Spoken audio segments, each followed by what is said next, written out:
Hello friends and welcome back to my channel. Today we have a tag on the program. This is the New Year New Me tag, which was created by Kevin Towell Reads, and I was tagged to do this by Sui over at Sui Book Banter's channel.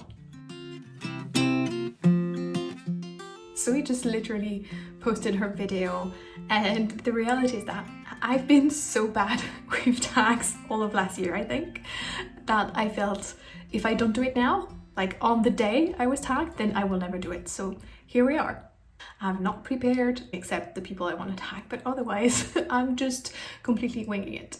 Fears. What is one book from your 2026 reading goals that scares you?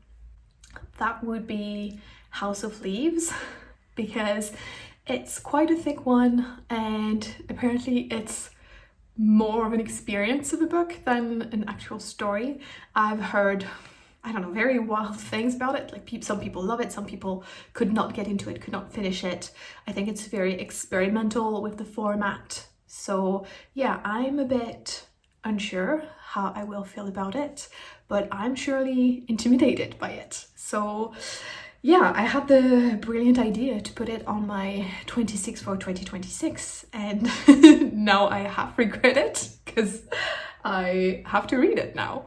And I do want to read it, but also I'm a bit scared. So we will see how that goes. And let me know in the comments if you've read it and what you thought of it. Because yeah, I'm curious. I need some emotional support for this one, I think. 2, patience. What is the one book on your 2026 reading goals you want to start immediately? I can't pick just one. That's kind of the problem. If there was only one book that I was especially excited about, then it would be easy. I would just go and read that book. The thing is, I have plenty of books that I'm super excited and can't wait to get to. And so the sneaky side effect of that is that I get some kind of paralysis because there are so many books I'm excited about that I don't know where to start. So some prompts and reading challenges that I'm doing this year are kind of helping. But yeah, I started the year reading. At some point I think I had like 7 books on the go at the same time, or at least 7 books I wanted to get to very quickly, and that's very, again, paralyzing. So now I managed to finish a couple and I'm kind of slowly burying it down because otherwise it's a bit madness, and I end up reading less than I would otherwise by focusing only on max 2-3 books at a time. So for specific titles, besides the ones that I already have on the go, I'm especially excited for Lady Macbeth.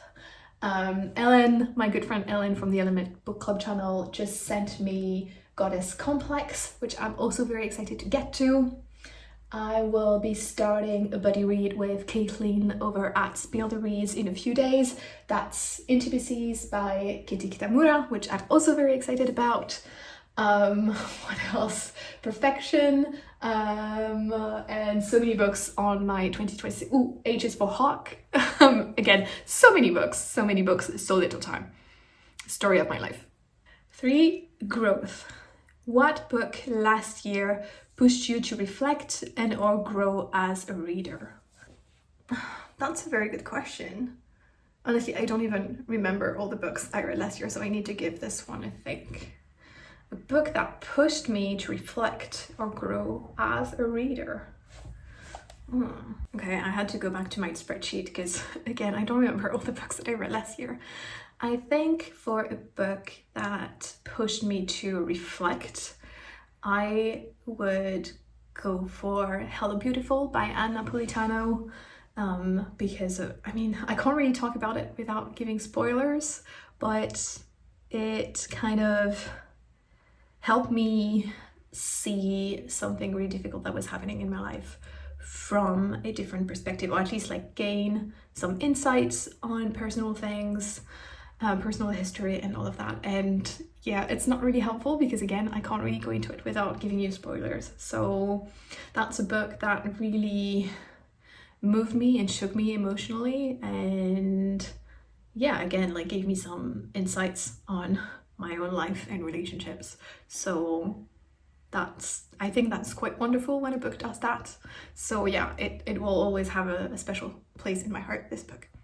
4. New path. What is one author you plan to try for the first time in 2026? I have a bunch of them. Pretty much all the new authors that are on my 26 for 2026 list. 5. Self-care. What is one book and or series you revisit for comfort? So I'm in the middle of rereading the Mirror Visitor series, which is one of my favorite series of all time. The first book is one of my favorite books of all time. I don't think all the books are equally good, but the first one is magic. I love it so much. And so I've been rereading the first one at the end of 2024, the second one at some point in 2025.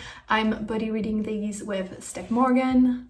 It's her first time reading them and it's a reread for me, and it's been such a joy. It's also so lovely to be able to read it with her and just like exchange our impressions and our thoughts, have her perspective. It's been absolutely delightful, and so I'm looking forward to hopefully read the third book at least this year, and maybe the fourth as well. We'll see how long it takes us to finish the series. 6. Forging ahead. What is your favorite debut book or first book in a series you read last year? First book in a series I think would be God Killer by Hannah Kanner. I finished the series by the end of the year and I absolutely loved it. I think it's also definitely now one of my favorite series of all time.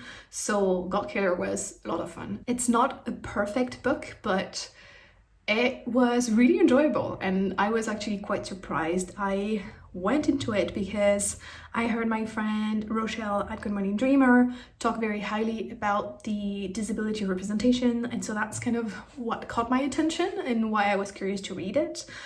And otherwise I kind of would have passed, I think. Without that recommendation from her, I think I would have never picked that book because I was just like, yeah, it sounds fine, but there are other things calling my name.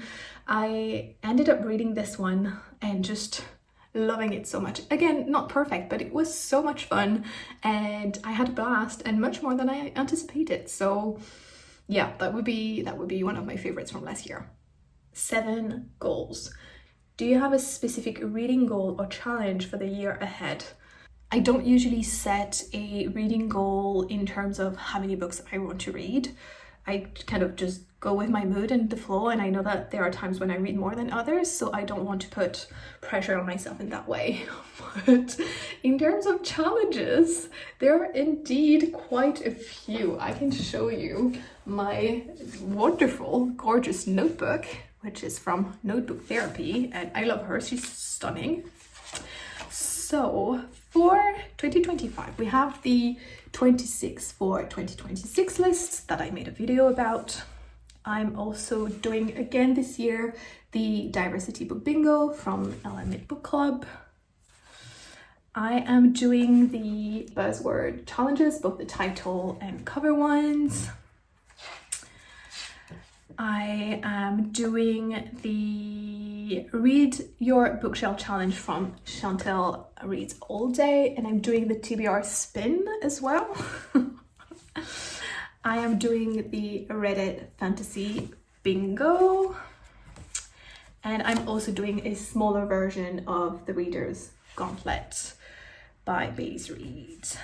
And on top of that, I also decided to join the philosophical book club that's run by Jared Henderson. So yeah, there's plenty of challenges, and I kind of have to stop myself from doing more, but I think it's really fun and very satisfying when you finish a book and then you can cross off a bunch of prompts from those different challenges.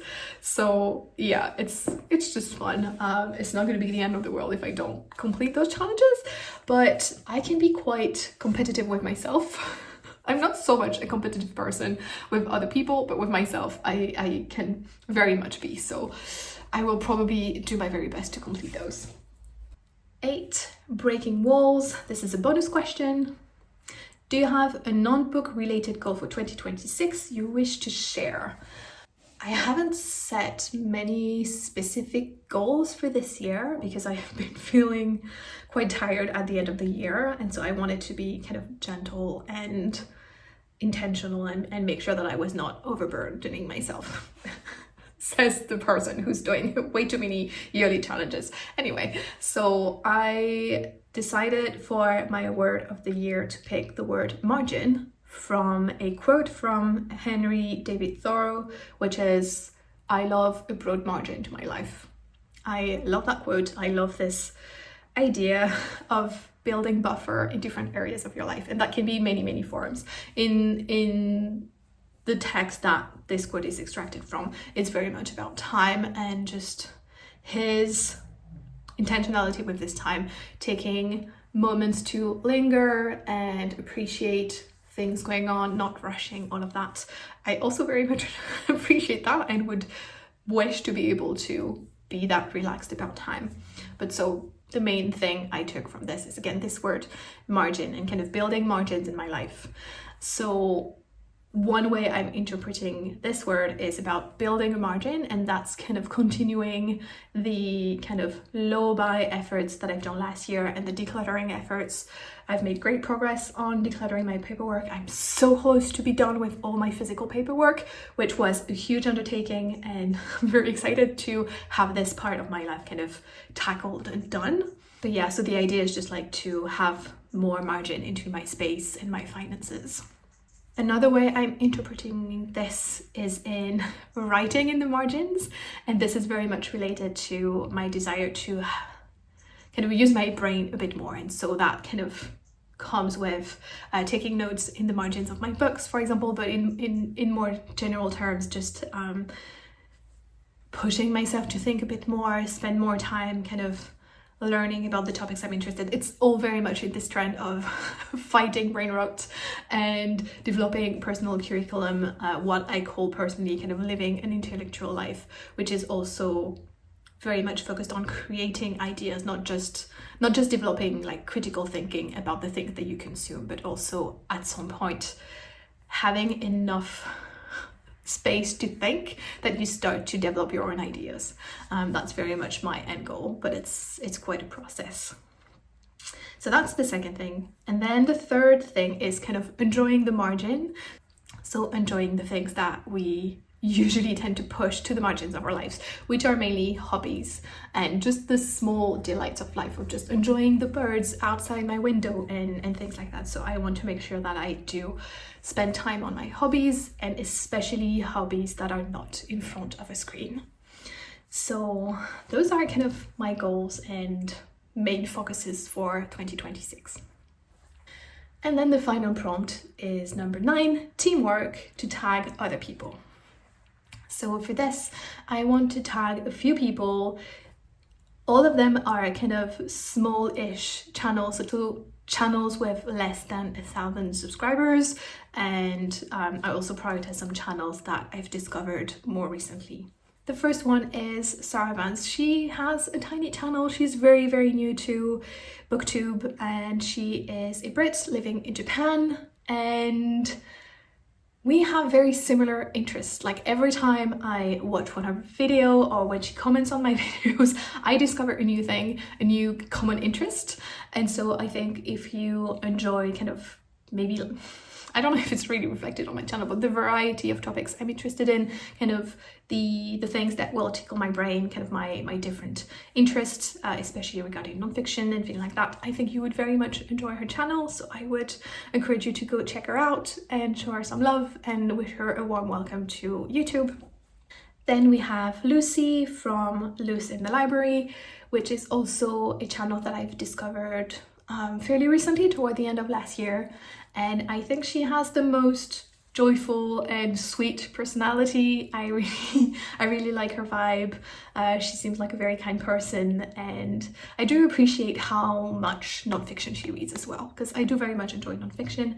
So I've seen that she made quite a few videos about her nonfiction reads in November, because that's a big time on BookTube to be reading nonfiction. Really enjoyed that. And yeah, usually I quite enjoy her selection, so I would recommend her channel.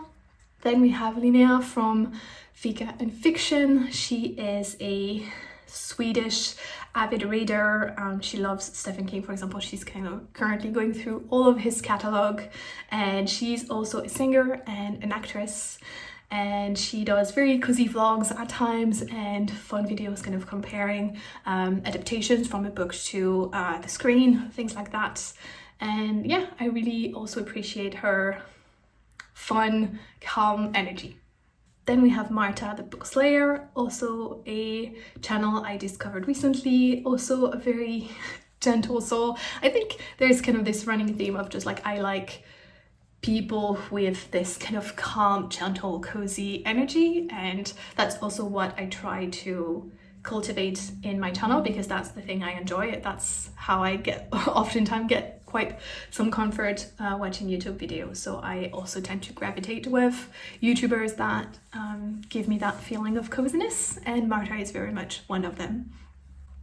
And then finally we have Choi from Starlit Reader, and I really appreciate kind of the spread of book that she reads. She does read fantasy, a bit of literary fiction, South Asian lit, and also quite a bit of non-fiction, especially on social movements. So I think she always have very, very interesting non-fiction recommendations, and especially again regarding kind of social movements and how to change the world basically and make the world a better place, which I think we all need right now, and kind of also getting inspiration on what we can do and how we can be active citizens. So yeah, I would highly recommend the channel. So there you have it. That was today's video. I hope you enjoyed this tag. As always, thank you so much for watching, and I hope to see you in the next one. Bye bye.